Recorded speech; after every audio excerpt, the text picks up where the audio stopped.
강해 설교를 하면서 오늘 본문만큼 그렇게 고민이 되었던 적이 없었습니다.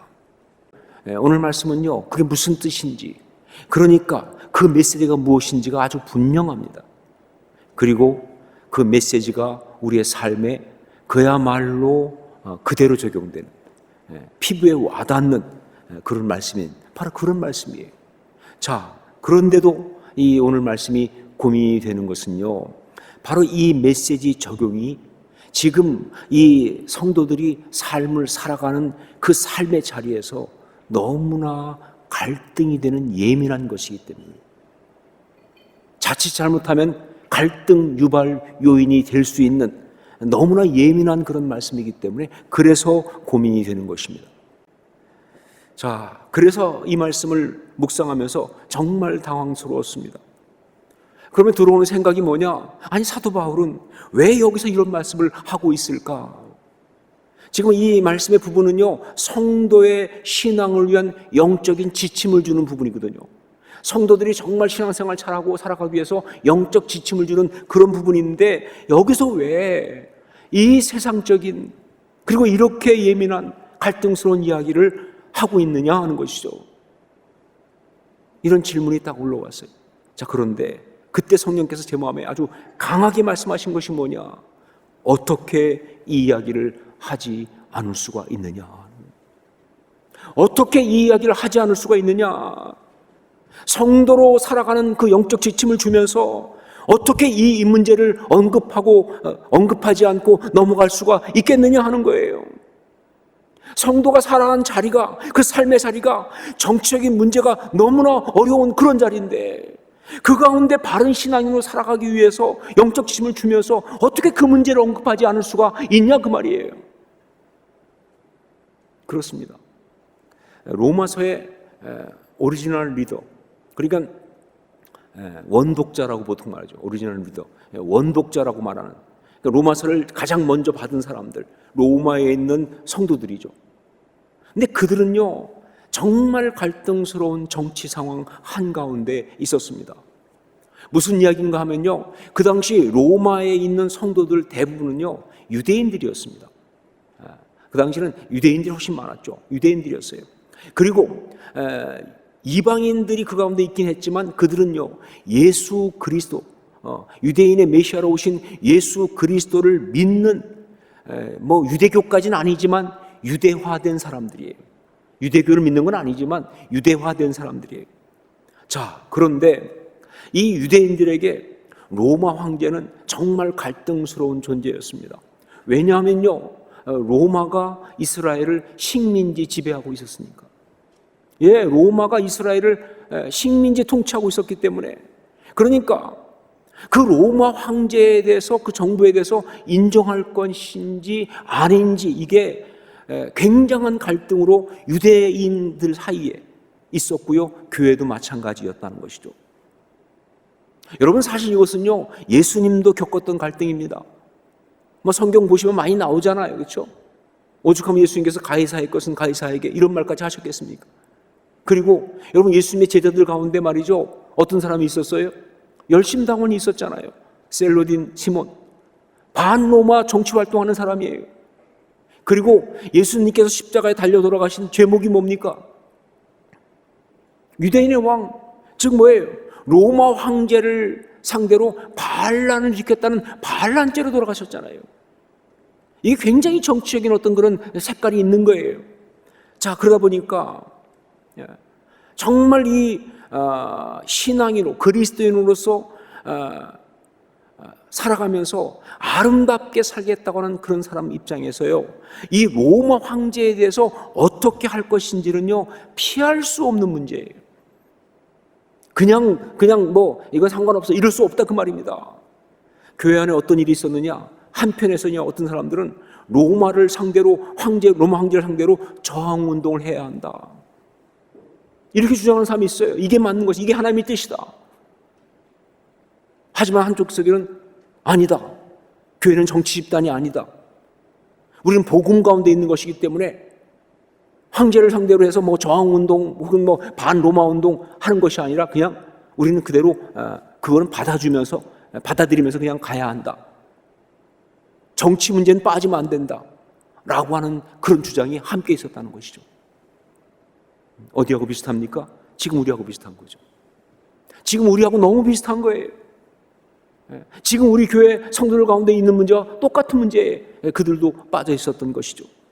자, 그렇기 때문에 이 문제에 대한 답이 없이는요, 절대로 아름다운 성도로 바르게 제대로 설 수가 없는 것입니다. 그렇기 때문에 사도 바울이 여기서 이 문제를 언급한 것은 당연한 것이고, 그리고 그 영적 지침은 지금 우리에게도 너무나 중요한 그런 메시지가 되는 거예요. 자, 어떻게 해야 합니까? 어떻게 해야 할까요? 여러분, 정치에 대한 사람들의 입장은 두 가지로 나누어집니다. 그게 바로 보수와 진보예요. 이 정치에 대한 사람들의 입장은 보수와 진보 둘로 나누어집니다. 물론 이 보수와 진보란 말은요, 근대 프랑스 혁명 이후에 나온 말이에요. 프랑스 혁명 이후에 그 프랑스가 그 정부가 둘로 나눠졌죠.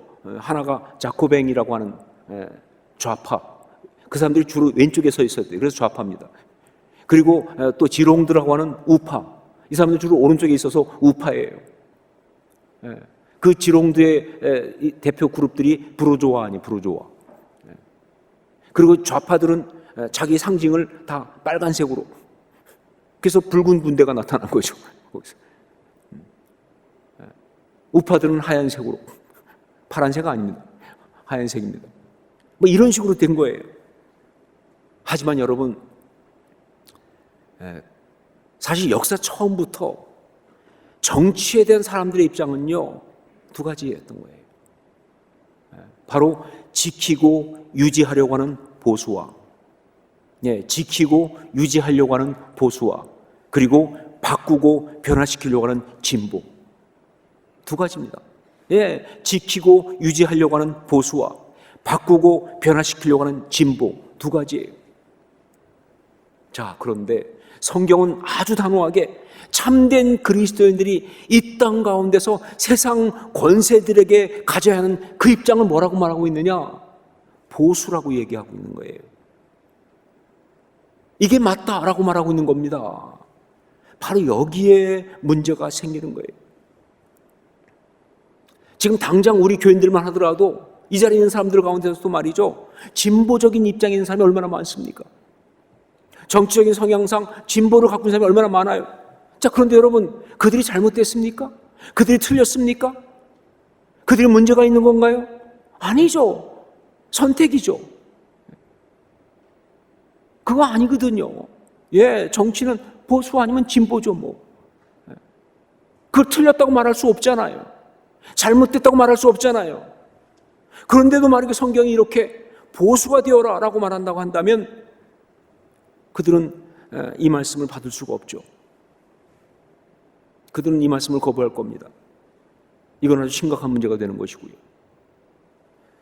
자, 그런데 여러분, 성경이 보수가 되어라 라고 말씀하시는 것은 분명하지만, 그러나 성경은 지금 우리가 정치적으로 진보냐 보수냐 나누는 그 보수가 되라고 말하는 것이 절대로 아닙니다.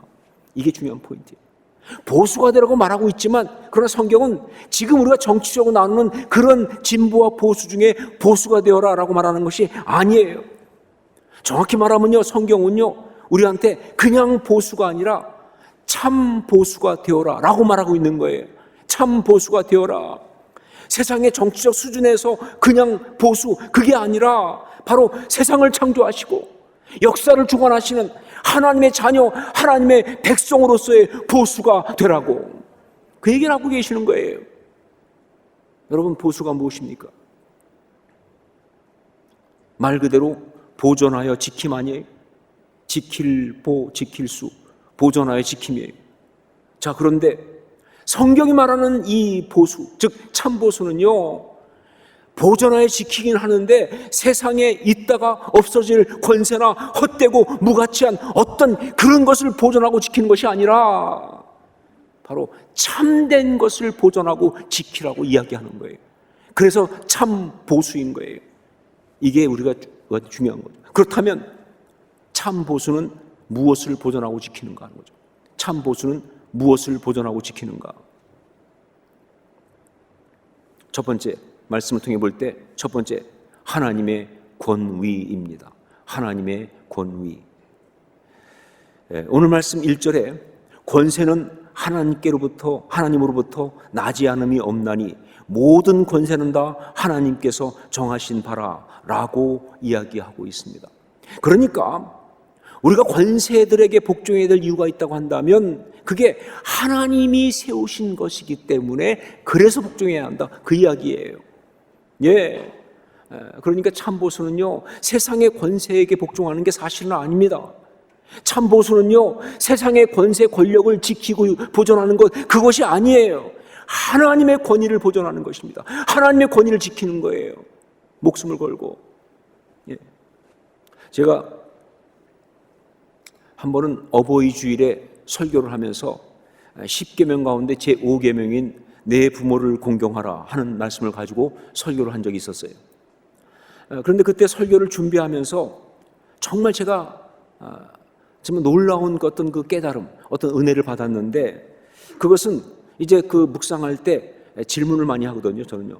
근데 그때 어떤 질문을 던지면서 묵상했냐면 왜 부모를 공경해야 하는가 하는 질문이었어요. 말씀에 그냥 딱 그렇게만 나와 있잖아요. 내 부모를 공경하라. 그러니까 제가 그런 왜 부모를 공경해야 하는가 하는 질문을 던지면서 묵상을 하다가 그 답을 얻으면서 너무나 은혜를 받은 거예요. 왜 부모를 공경해야 하는가?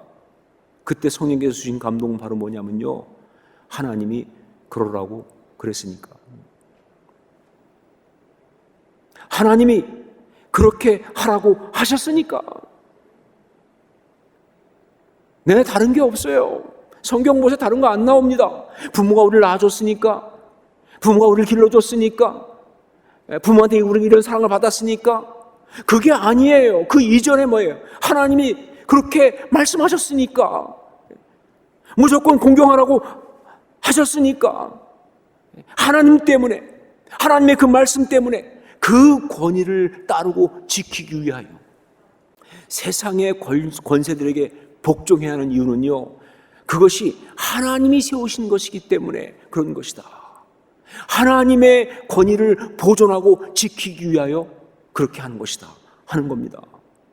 자, 그런데 여기서 우리가 또 분명하게 언급을 해야 될, 그냥 넘어갈 수 없는 그런 중요한 부분이 있습니다. 그건 뭐냐? 그렇기 때문에 이 말씀은요, 절대로 세상의 권세들에게 무조건 복종하라는 말이 절대로 아닙니다. 이 말씀은요, 세상의 권세들에게 무조건 복종해야 된다, 그런 말이 절대로 아닌 거예요. 권세들에게 복종하라고 하셨어요. 하지만 만일 그 권세들이 너무나 명백하게 하나님의 뜻을 어기고 하나님을 대적하는, 그래서 하나님이 세우신 권세가 아닌 것이 분명한 그런 것이라고 한다면 참 보수는요, 오히려 그 권세를 그래서 거부합니다. 그리고 필요하면 권세를 끌어내릴 수가 있는 거예요. 여러분, 초대교회 모든 순교자들이 그래서 그렇게 순교한 겁니다. 그들은 권세를 거부하고 순교한 거예요. 여러분, 한국 교회사의 우리 신앙의 선배들, 일제강점기에, 그다음에 독재시대에 모든 신앙의 선배들이 그래서 그렇게 핍박받고 심지어 순교까지 하고 했던 것입니다. 그들은 하나님의 권위를 보존하고 지키기 위해서 세상의 악한 권세를 단호하게 거부하고 그것에 저항을 했던 것이죠. 왜? 그게 참 보수니까. 권세를 따른 복종하는 게 아니에요. 하나님의 권위를 지키는 것이지. 그리고 또 한 가지, 여기서 우리가 봐야 될 중요한 포인트, 이 말씀을요, 앞에 이 남아공의 보타 대통령 하듯이 권세자들이 자기들의 권력을 지키는 방편으로 이용해서는 절대로 안 된다는 겁니다. 이 말씀을 가지고 권세자들이 봐라, 하나님이 권세들에게 복종하라고 했잖아 라고 하면서 자기들의 권력을 지키는 어떤 그런 방편으로 이용해서는 절대로 안 된다 하는 거예요. 여러분, 이것은요, 신앙의 사람 우리한테 주어진 말씀이지 권세자들한테 주어진 말씀이 아닌 거예요. 그리고 그들이 사용하면 안 되는 거예요. 여러분 아까 얘기했던 내 부모를 공경하라. 그건 자녀들한테 주신 말씀이지 부모에게 주신 말씀이 아니에요. 그런데 만약 부모가 말이죠 그 말씀을 가지고 자녀들한테 봐라 성경책에 내 부모를 공경하라고 그랬잖아. 왜 안 하는 거야 너는? 그러면 그 부모는 잘못하면 하나님께 맞는다. 말씀을 악용하니까. 아니죠. 자녀에게 주신 말씀인 거예요. 똑같이. 이건 권세자들이 자기들을 사용할 수 있는 말씀이 아니에요. 하나님 우리에게 주신 말씀이죠. 만약에 어떤 권세자들이 이 말씀을 자기들을 위해서 사용한다고 한다면요, 그건 무슨 뜻이냐? 그 권세는 하나님이 세우신 권세가 아니다 그 뜻이에요. 당연히 거부하고 복종할 필요가 없는 권세가 되는 것이죠. 예, 참 보수는 하나님의 권위를 지키는 사람들이다 하는 거죠. 첫 번째, 목숨을 걸고 하나님의 권위를 지키는 것이다. 두 번째, 참 보수는요 뭘 지키는가? 바로 하나님의 질서를 지킵니다. 하나님의 질서. 우리 2절 말씀을 함께 읽겠습니다. 2절 같이 읽습니다. 그러므로 권세를 거스르는 자는 하나님의 명을 거스름이니 거스르는 자들은 심판을 자취하리라. 여기 거스른다 나오는 걸 보면 알 수 있겠지만 이거 질서 문제입니다. 예, 참 보수가 보존하고 지켜야 하는 것은 바로 뭐냐? 또한 하나님의 질서입니다. 하나님의 질서. 여러분 이 세상에는요 하나님이 세우신 질서라 그것이 있어요. 하나님이 세우신 질서가 있어요. 여러분 창세기를 보면 알겠지만 창조 이전 상태가 어떤 상태였습니까? 바로 땅이 혼돈하고 공허하며 흑암이 깊은 위에 있고 바로 뭐예요? 혼돈과 무질서였잖아요.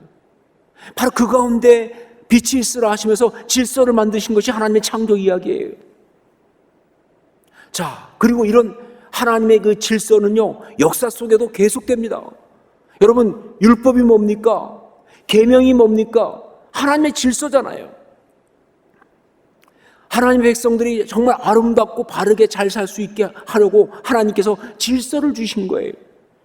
자, 그래서 그 하나님의 질서를 파괴하는 것은 범죄입니다. 다른 게 범죄가 아니라 하나님의 질서를 파괴하는 게 범죄예요. 여러분 인간의 첫 범죄가 뭐였어요? 인간이 범한 첫 번째 범죄가 뭡니까? 에덴 동산에서 뭐예요? 선악과를 따먹은 거잖아요. 그렇죠? 여러분 아니 선악과를 따먹었다고 왜 이렇게 문제가 되냐?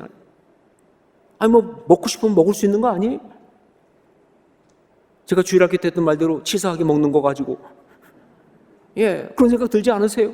아니 그거 먹었다고 이렇게까지 심하게 나오실 수가 있느냐? 여러분 그런데 그 선악과가 뭡니까? 하나님께서 먹지 말라고 말씀하신 바로 그 선악과입니다.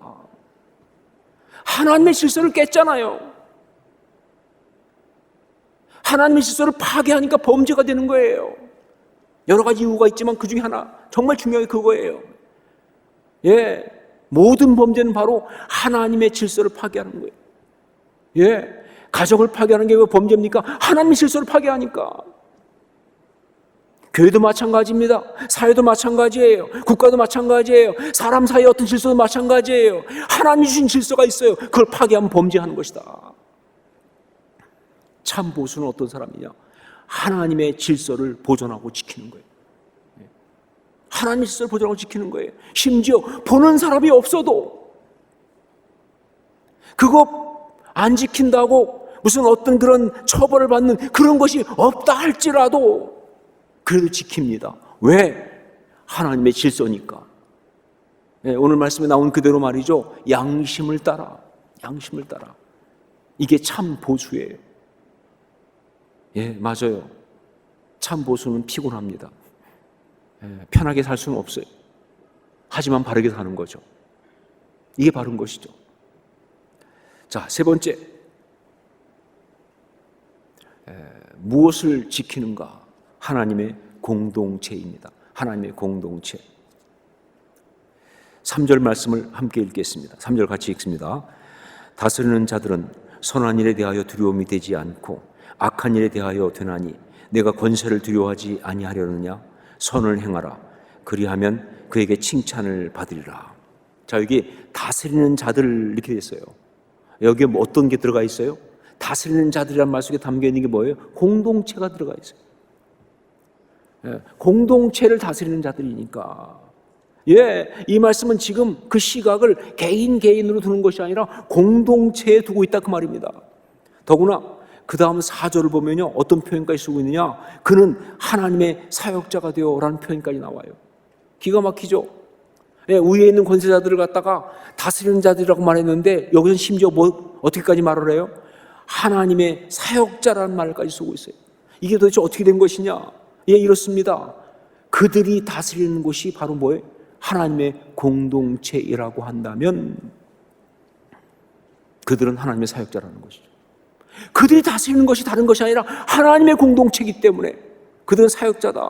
그들이 목회자가 아니어도, 그들이 어떤 선지자나 제사장이 아니어도, 그냥 세상의 왕이어도, 그냥 세상 어떤 회사의 장이어도, 어떤 세상 어떤 모임의 어떤 그 리더를 할지라도, 예, 그게 하나님의 공동체라고 한다면,